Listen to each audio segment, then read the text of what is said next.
और शिक्षक साथियों, जो बीपीएससी ट्री 2.0 का हिंदी भाषा से एग्जाम देने वाले हैं 6 to 8 का, उनके लिए जो है तीसरा प्रैक्टिस सेट है। हालांकि लेट से आया है लेकिन मैं करवा दूंगा, आप भरोसा रखिए। और 15 का 15 प्रैक्टिस सेट आप लोग का हो जाएगा।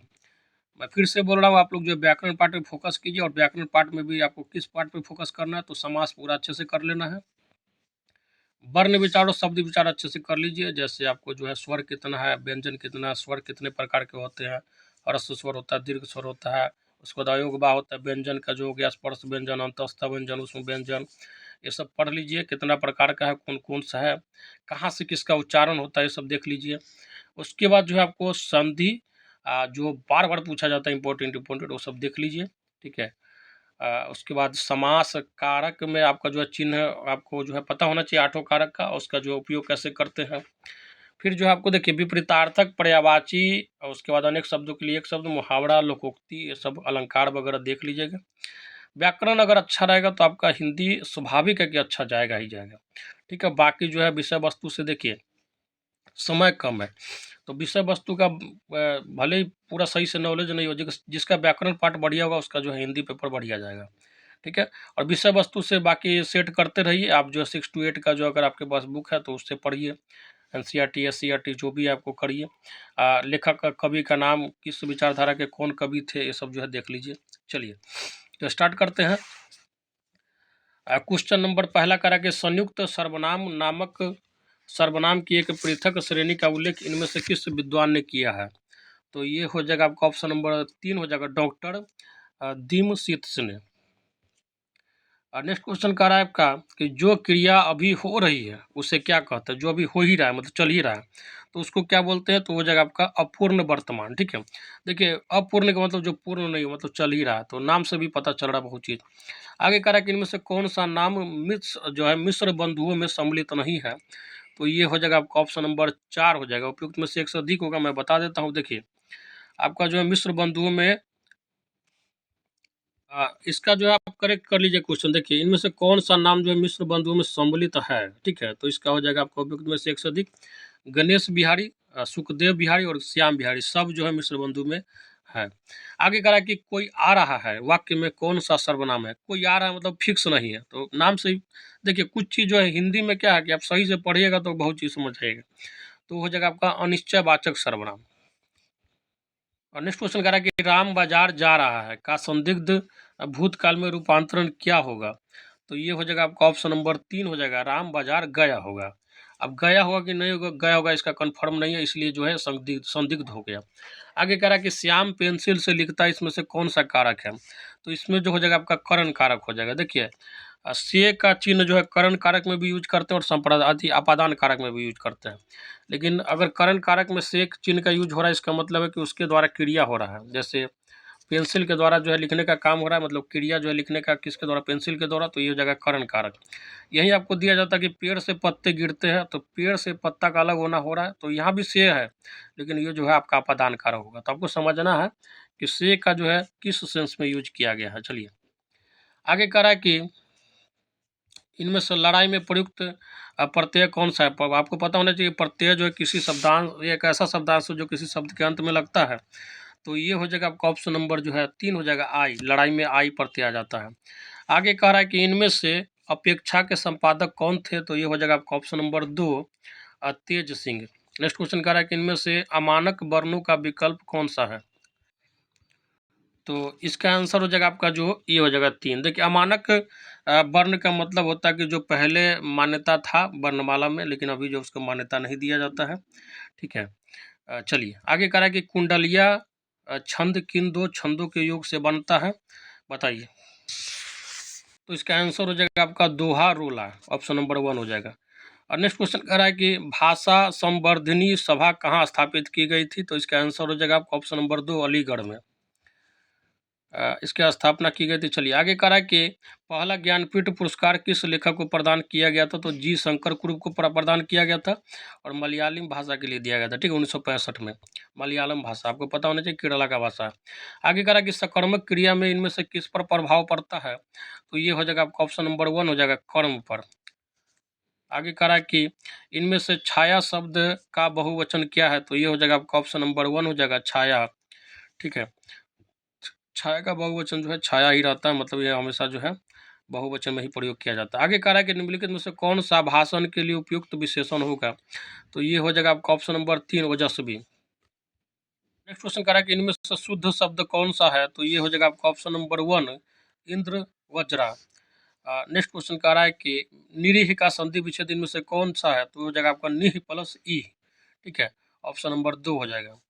नेक्स्ट क्वेश्चन कह रहा है कि कविता का अर्थात किस विद्या की रचना है, तो ये हो जाएगा आपका ऑप्शन नंबर जो है 2 हो जाएगा आलोचना। ठीक है। नेक्स्ट क्वेश्चन कह रहा है कि इनमें से शुद्ध शब्द कौन सा है, तो अब देखिए दर्शनाभिलाषी की इसमें जो शुद्ध लिखा गया है, तो ऑप्शन नंबर जो 2 है उसमें जो शुद्ध लिखा गया है। आगे कह रहा है कि इनमें से कौन सा शब्द पुत्र का अनेकार्थी है, मतलब पुत्र को और भी अनेक जो है किस नाम से जाना जाता है, तो वो जगह आपका जो है पूत के नाम से भी उसको जानते हैं। ठीक है, और जो है और भी है, शंख भी है। चलिए, हालांकि इसमें ऑप्शन 3 ही सही है। आगे कह रहा है कि निम्नलिखित में से अर्ध विराम का चिन्ह कौन सा है, तो आपको पता होना चाहिए अर्ध विराम जो है आपका जो है ऑप्शन नंबर 3 जो है इसका अर्ध विराम का चिन्ह है। ठीक है।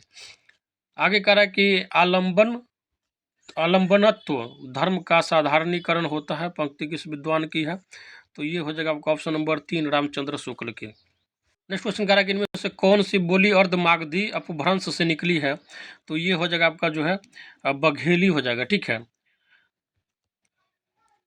नेक्स्ट क्वेश्चन कह रहा है कि इनमें से किस एक पत्रिका का संपादन प्रेमचंद ने नहीं किया, तो क्या हो जाएगा आपका ऑप्शन नंबर 3 हो जाएगा माधुरी।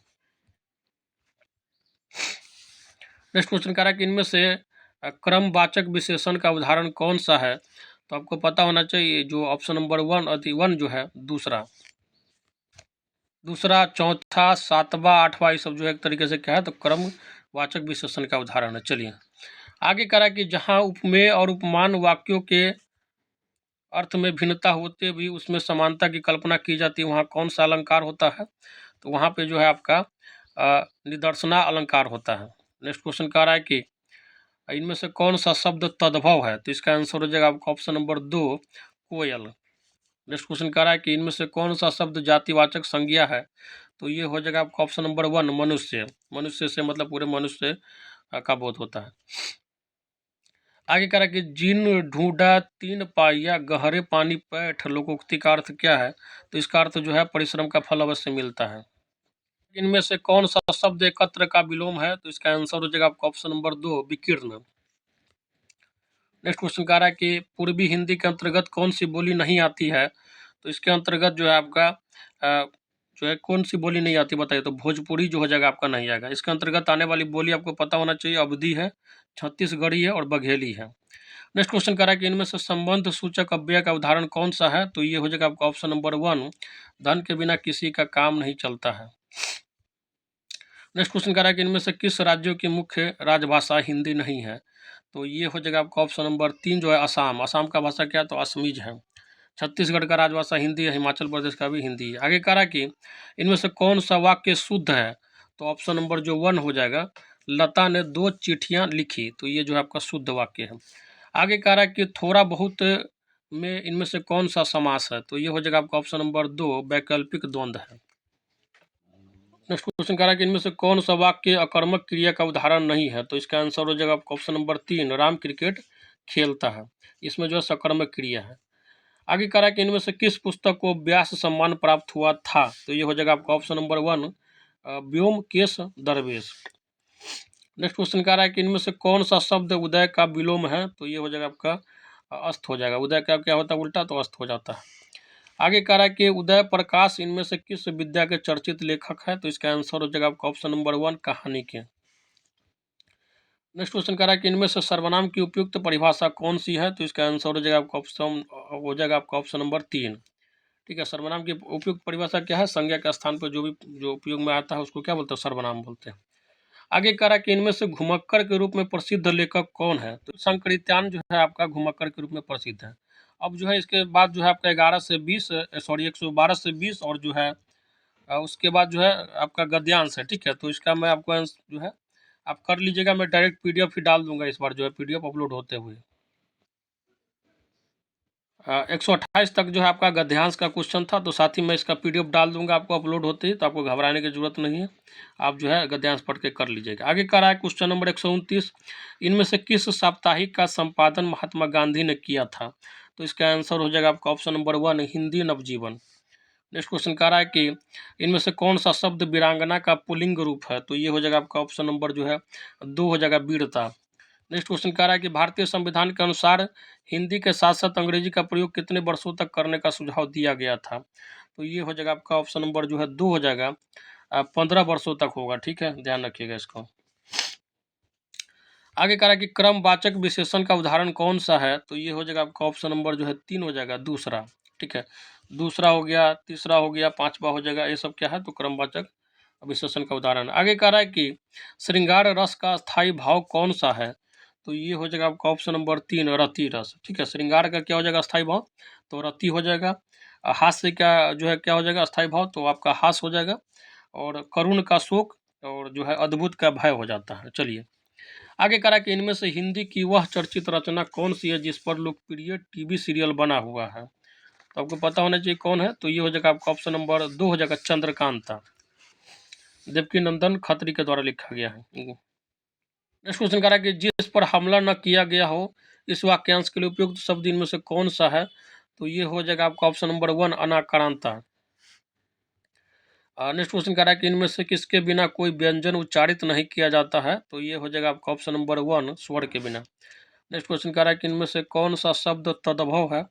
तो ये हो जाएगा आपका ऑप्शन नंबर 2 इलायची। एला का जो है आपको पता होना चाहिए तत्सम होता है इसका। आगे कह रहा है कि इनमें से किस वाक्य में प्रश्नवाचक सर्वनाम का प्रयोग हुआ है? तो आपको पढ़ने से ही पता चल जाएगा। कह रहा है कि पुस्तक किससे मंगवाऊं, मतलब पूछ रहा है कि किससे मंगवाऊं। ठीक है, तो प्रश्न पूछ रहा है। चलिए आगे कह रहा है कि कमल का पर्यायवाची इनमें से कौन सा है? तो ये हो जाएगा आपका ऑप्शन नंबर 3 पंकज। आगे कह रहा है कि निम्न वाक्यों में से कौन सा वाक्य एक वचन है? तो ये हो जाएगा आपका ऑप्शन नंबर 3 कल बहुत वर्षा हुई थी। ऑप्शन नंबर 3 हो जाएगा। आगे कह रहा है कि यशोधरा, कैकेयी, उर्मिला इत्यादि नारी पात्रों पर कविता लिखने वाले कवि इनमें से कौन से हैं? तो इसका आंसर क्या हो जाएगा आपका बताइए? तो हो जाएगा मैथिली शरण गुप्त।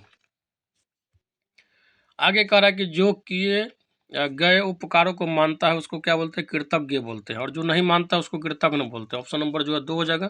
ठीक है, जो किए हुए उपकार को मानता है उसको क्या बोलते हैं? तो कृतज्ञ बोलते हैं। जो नहीं मानता उसको कृतज्ञ बोलते हैं।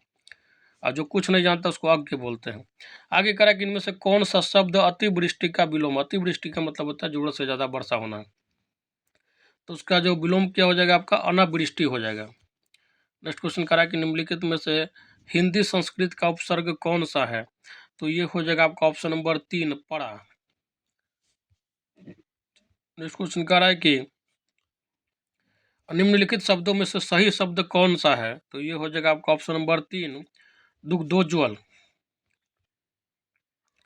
आगे कह रहा है कि इनमें से कौन सा शब्द आनंद का अनेकार्थी शब्द है? तो ये हो जाएगा आपका ऑप्शन नंबर 1 खुशी। खुशी हो गया आपका जो है इसका अनेकार्थिक शब्द हो गया। आगे कह रहा है कि इनमें से 84 सिद्धों में प्रथम सिद्ध कौन है? तो ये हो जाएगा आपका ऑप्शन नंबर 3 हो जाएगा सरहपा। आगे कह रहा है कि रश्मि रथी इनमें से किसके जीवन पर केंद्रित कृति है? तो ये हो जाएगा आपका ऑप्शन नंबर 3 कर्ण के जीवन पर जो है केंद्रित है और रामधारी सिंह दिनकर के द्वारा जो लिखा गया है।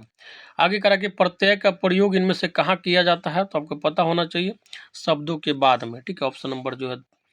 और लास्ट क्वेश्चन जो है आज के सेट का कह रहा है कि मुल्ला दाऊद कृत लुड़कहा की भाषा इनमें से कौन सी है? तो इसकी जो भाषा है आपका अवधी है। ठीक है, तो इसी के साथ जो है साथ ही आप लोग का जो है प्रैक्टिस सेट नंबर 3 जो है समाप्त होता है। और बहुत जल्दी जो आप लोग का 2-3 प्रैक्टिस सेट करके करवा दूंगा। बस आप लोग घबराइए नहीं, जो भी करवा रहा हूँ करिए। और व्याकरण पाठ को जितना ज़्यादा हो सके मजबूत कीजिए। अपने पाठ्य पुस्तक से जो भी आपके पास नोट्स है उसको पढ़िए। अगर आपको पीडीएफ वगैरह चाहिए तो मैं आपको दे दूंगा, हेल्प कर दूंगा। बाकी जो है कमेंट बॉक्स में जो है वहाँ पे व्हाट्सअप नंबर दिया गया, उस पर मैसेज करके आप ले सकते हैं। मिनिमम प्राइस रखा गया है। और मैं बार बार बोल रहा हूँ इसलिए है क्योंकि आप लोग के लिए जो मैं वीडियो ला सकूँ, सब कुछ कर सकूँ। क्योंकि आपको पता होगा यूट्यूब पे जो ऐसे रैंडमली 1-2 प्रैक्टिस सेट सब करवाते हैं, लेकिन मैं जिस तरीके से आपको 9th-10th का हिंदी, 6 to 8 का हिंदी, फिर सोशल साइंस, फिर उसके बाद क्या कहते हैं साइंस सब करवा रहा हूँ। तो कुछ ना कुछ आप लोग का हेल्प चाहिए होगा, ठीक है। तो चलिए साथी, बाकी कोई दिक्कत नहीं, आप बस तैयारी करते रहिए, व्याकरण ज़्यादा से ज़्यादा पढ़िए, ठीक है। तो चलिए साथी, लेते हैं विदा। जय हिंद, जय भारत।